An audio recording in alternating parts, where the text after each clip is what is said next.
অন্তরের আরেকটা ইবাদত আছে, বলেন আমার সাথে, লা ইলাহা ইল্লাল্লাহ।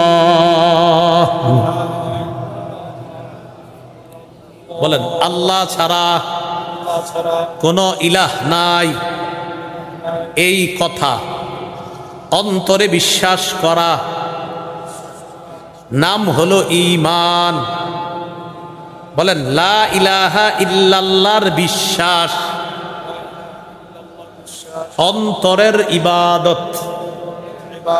মাশাআল্লাহ। বলেন তো বিশুদ্ধ নিয়ত কিসের ইবাদত? ইখলাস কিসের ইবাদত?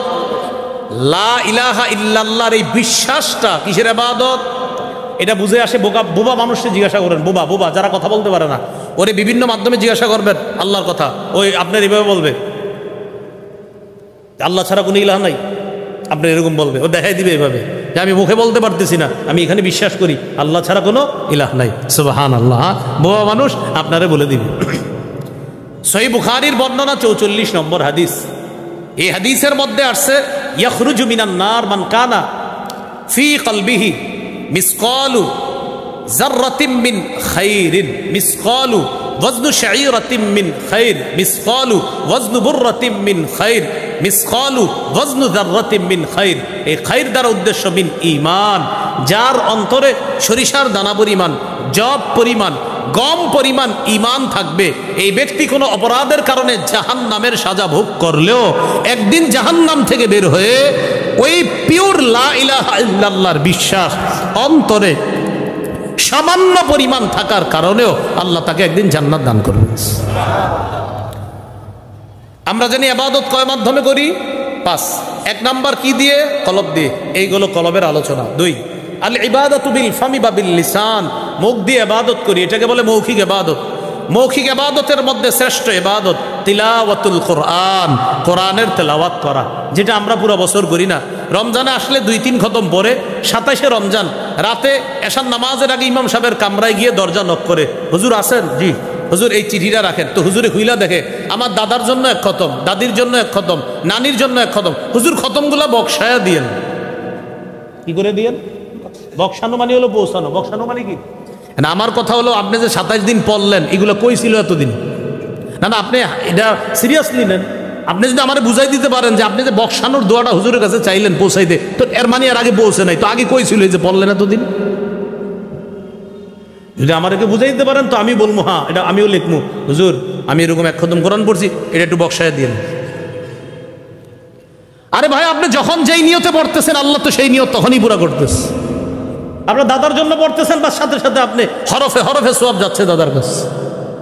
তাহলে আইসা আবার বলা কি? বক্সানো। বক্সানো বলার অর্থ দাঁড়ায় এই 27 দিন হুজুর আমি যে পড়ছি এটা শুধু বাতাসে বাতাসে ঘুরতেছিল, আপনি বলার পরে যদি এটা যায়, না হয় যদি না যায়। এটা হলো প্রথম কথা। দ্বিতীয় কথা, এটা বলার পর বিবিরে বলে কোরআন রাইখা দাও গিলাফে উঠায়া, আগামী রমজানে আল্লাহ বাঁচায় রাখলে আবার দিবা, এটা রাইখা দে। 27শে রমজানের পরের দিন আর কোরআন পড়ে না, কারণ আমাদের দেশের 27শে রমজান মানি তারাবিও শেষ, কোরআন তেলাওয়াতও শেষ। আল্লাহ বাঁচাইছে পরে রোজাগুলা রাখে, তো তারাবিও পড়ে না অসংখ্য মানুষ, কোরআন তেলাওয়াতও করে না, কারণ 27শে মানি শেষ সব। হুজুর 27 পর্যন্ত মুসল্লি যে পরিমাণ হয়, 28শে কি সেটা হয়? 28শে কি রমজান আছে কিনা? মুসল্লিগুলো 29 রমজান আছে, মুসল্লি কোথায়? ভাই কষ্ট নিয়েন না, বুঝার চেষ্টা করেন। 27শে আপনি ছিলেন মসজিদে, 28শে আপনি কোথায়? 28শে তো রমজান আছে এখনো, আপনি কোথায়? 27শে আপনি রমজান তো এখনো রয়ে গেছে, আপনি কেন 28শে মসজিদে নাই? 27শে পুরা মসজিদ ভরা, 28শে দুই কাতার মুসল্লি কেন? কোরআন তেলাওয়াত করতে হবে, প্রতিনিয়ত কোরআন তেলাওয়াত করা। 3টা ইবাদত প্রতিনিয়ত করবেন, আমি সহ সবাই মৃত্যু পর্যন্ত 3টা ইবাদত করা। 1 নাম্বার প্রতিদিন কিছু কোরআন তেলাওয়াত, 2 নাম্বার 5 ওয়াক্ত নামাজ, 3 নাম্বার সাধ্য অনুযায়ী দান সদকা। আমি আবার বলছি, মৃত্যু পর্যন্ত 3টা আমল একদিনও ছাইরেন না। 1 নাম্বার 2, 4, 5, 10 লাইন হইল কোরআন তেলাওয়াত, 2 নাম্বার 5 ওয়াক্ত নামাজ, 3 নাম্বার 2 টাকাও যদি পারেন প্রতিদিন সদকা করবেন।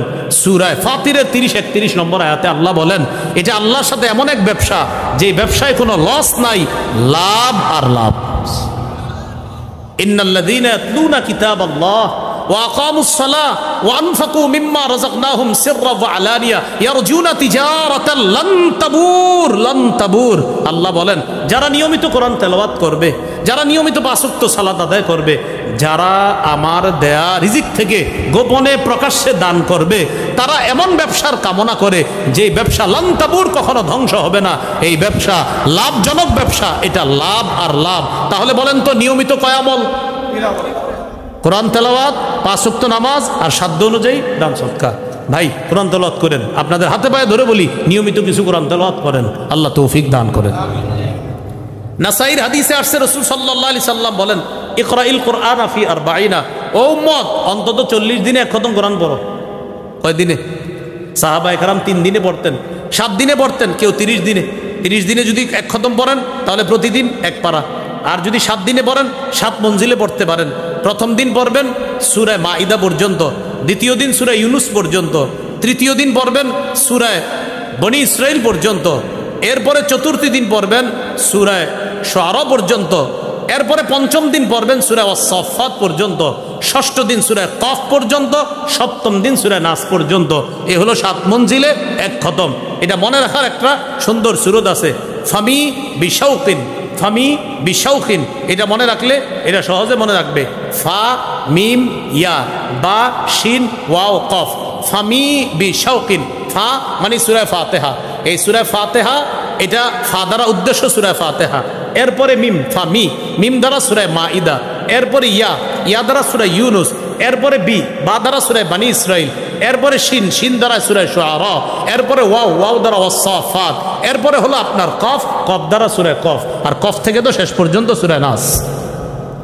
এই 7 দিনে এক খতম কোরআন পড়া, এটা 7 মঞ্জিল। যদি 3 পারা করে পড়েন তাহলে 10 দিনে এক খতম, 1 পারা করে পড়লে 30 দিনে এক খতম। আর নবীজি বলছেন, উম্মত এটা না পারলেও 40 দিনে এক খতম কোরআন পড়ো। আল্লাহ আমাদেরকে প্রতিনিয়ত কোরআন তেলাওয়াতের গুরুত্ব খুব বেশি পরিমাণে দেওয়ার তৌফিক দান করেন। তাহলে মৌখিক ইবাদত কোরআন তেলাওয়াত করা, তিলাওয়াতুল কোরআন, কোরআন তেলাওয়াত। রাসূলুল্লাহ সাল্লাল্লাহু আলাইহি সাল্লাম বলেন, ইন্না লিল্লাহি আহলিনা মিনান নাস, আল্লাহর কিছু পরিবারের লোক আছে। মানুষের মধ্যে কিছু মানুষ আছে যারা আল্লাহর পরিবারভুক্ত। সাহাবীরা বললেন, হুজুর আল্লাহর আবার পরিবার আছে নাকি? নবীজি বললেন, আহলুল কোরআন হুম আহলুল্লাহি ওয়া খাসাতুহু, যারা নিয়মিত কোরআন পড়ে, কোরআন পড়ায়, তারা আল্লাহর পরিবারভুক্ত এবং আল্লাহর বিশেষ শ্রেণীর অন্তর্ভুক্ত হয়ে যায়। তাহলে হাফেজ সাহেব যারা পড়ে, পড়ায়, তাদের কি পরিমাণ মর্যাদা! সুবহানাল্লাহ। আল্লাহ আমাদেরকে এই সৌভাগ্যবান হওয়ার তৌফিক দান করেন। তাহলে মৌখিক ইবাদত তিলাওয়াতুল কোরআন। মৌখিক আরেকটা ইবাদত জিক্রুল্লাহ, আল্লাহর জিকির করা। সুবহানাল্লাহ, আলহামদুলিল্লাহ, লা ইলাহা ইল্লাল্লাহ, আল্লাহু আকবার। এই 4টি বাক্য আল্লাহর কাছে সবচেয়ে পছন্দনীয়। এই 4টির মধ্যে সবচেয়ে শ্রেষ্ঠ বাক্য হলো আফজালুয যিকরি লা ইলাহা ইল্লাল্লাহ। আল্লাহর কাছে সবচেয়ে ফজিলতপূর্ণ জিকির হলো লা ইলাহা ইল্লাল্লাহ। এই জিকিরটা করা। তিরমিজির হাদিস 3592 নম্বর হাদিস, রাসূলুল্লাহ সাল্লাল্লাহু আলাইহি সাল্লাম বলেন, মা ক্বালা আবদুন কাত্তু লা ইলাহা ইল্লাল্লাহ খালিসাম মিন কলবি, কোন ব্যক্তি যদি একবার লা ইলাহা ইল্লাল্লাহ ইখলাসের সাথে পড়ে, ইল্লা ফুতিহাত লাহু আবওয়াবুস সামাই হাত্তা তুফজিয়া ইলাল আরশ, আসমানের সবগুলা দরজা খুলে দেওয়া হয়, তার লা ইলাহা ইল্লাল্লাহ যেন আরশ পর্যন্ত পৌঁছে যায়। তাহলে 4টি বাক্য সবচেয়ে পছন্দের, সুবহানাল্লাহ, আলহামদুলিল্লাহ, লা ইলাহা ইল্লাল্লাহ, আল্লাহু আকবার। এই 4টার মধ্যে শ্রেষ্ঠ হলো লা ইলাহা ইল্লাল্লাহ। প্রিয় মুসলমান ভাইয়েরা, সামনে এমন একটা সময় আসবে আমাদের দেশে, যেই সময় অনেক মানুষ চা দোকানের সামনে রাত 1টা-2টা পর্যন্ত শুধু শুধু বসে থাকবে। আপনারা এই বসে যাওয়ার মধ্যে যাবেন না, অনর্থক কথাগুলোর মধ্যে যাবেন না। মুমিনদের একটা সিফাত, রহমানের বান্দাদের একটা সিফাত হলো ওয়াইদা মাররু বিল লাগবি কিরামা। মুমিনের বান্দা, আল্লাহর নির্বাচিত মুমিন বান্দা যারা, তাদের অনেকগুলা বৈশিষ্ট্যের মধ্যে একটা হলো মাররু বিল লাগবি কিরামা। অনর্থক কোনো মজলিসের পাশ দিয়ে যখন যায়, তখন তারা ভদ্রতার সাথে এই মজলিস পাশ কাটায়া তারা চলে যায়, সেখানে তারা বসে না। কিছুদিন পরে দেখবেন ছোট্ট ছোট্ট ঘরের মতো বানায়া অনেক মানুষ রাত 1টা-2টা পর্যন্ত অনর্থক কথাবার্তার মধ্যে লিপ্ত থাকবে। চা দোকানের সামনে বৈশা এমন এমন কথা বলবে, ওর কথায় মনে হবে এশিয়া মহাদেশ সে চালানোর যোগ্য। দেখবেন অনেক মানুষ বৈশা বলবে, হুজুর একটু কথা আছে আপনার সাথে, কি এইভাবে যদি হয় তাহলে কেমন হয়, মানে হের কথায় মনে হয় পুরো এশিয়া মহাদেশের দায়িত্ব হেরে দেওয়া উচিত ছিল, কিন্তু বৈশা রয়েছে পলাশবাড়ি টং দোকানের সামনে। তার কথাবার্তা কি এরকম যে না, আবার কিছু মানুষের কথাবার্তা এমন যে না, সে পুরা অর্ধজাহান পরিচালনার যোগ্যতা রাখে, কারণ তার চোখে পুরা দুনিয়ার সব সিস্টেম ভুল, অমুকে ভুল অমুকে ভুল, ও এইভাবে করলে কাজটা ঠিক ছিল, ওইভাবে করলে এরপরে আরো যা আছে ইত্যাদি করতে থাকবে, মানে ও সারা যা আছে সব ভুল। এগুলো আপনারে বুঝাবে। আমি বুঝাইতে চাইলাম অনর্থক গাল গল্পে আপনি বসেন না, আপনি আড্ডাবাজিতে যান না, সময়গুলা কাজে লাগান, সময়গুলা কাজে লাগান। আল্লাহ তৌফিক দান করেন।